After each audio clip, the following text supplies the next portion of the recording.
क्या आप मेरी बात से इत्तेफाक रख रहे हैं?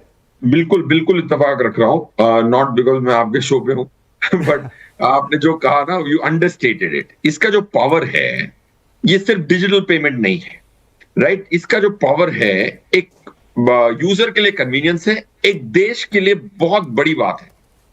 ये उदाहरण के तौर पे कहता हूँ, एक तो होता है कि यू फ़ील प्राइड, बट इससे बहुत सारी चीज़ें जुड़ी हुई हैं। आज अगर आप देखते हैं, आपने ये भी देखा होगा कि एम्फी ने रिलीज़ किए जून के म्यूचुअल फंड के आंकड़े।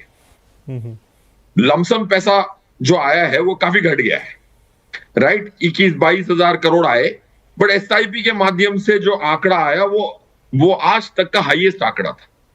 27 हज़ार करोड़ से ज़्यादा 1 महीने में आया है, राइट? 10 साल पहले जब यूपीआई नहीं हुआ करता था 2016 से पहले, वो आंकड़ा था महीने के 1800 करोड़।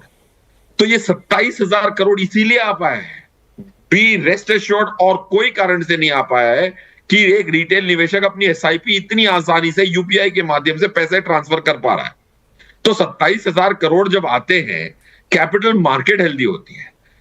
एफआईआई ने जो हमारे इंडिया से पैसा निकाला कोविड के बाद, या लास्ट 1.5 साल में 4-5 लाख करोड़ निकाला, आज मार्केट निफ्टी 25,000 ना होती, 17-18 हज़ार होती, या जो भी होती, 25 हज़ार तो ना होती अगर ये यूपीआई ना होता। एक एप्लीकेशन बोल रहा हूं, non correlated. Of course Firoz अपने पैसे विपिन सर को अगर देना चाहे एक क्षण में दे सकता है, वो तो डायरेक्ट बेनिफिट है। ये जो one such example why your capital market is afloat, उसकी वजह से गवर्नमेंट का टैक्स बढ़ गया, कैपिटल गेन बढ़ गई, बिजनेसेस की रेज करने की उम्मीद बढ़ गई, आईपीओ सबसे ज्यादा आए, पैसा रेज हुआ, कैपिटल फॉर्मेशन हुई, प्रोजेक्ट लगे, उससे इकोनॉमी की बढ़ोत हुई। आप विदेश दुनिया भर में फास्टेस्ट ग्रोइंग इकोनॉमी हुए। So this is one non-correlated benefit I'm talking about. There are 10 I can list up.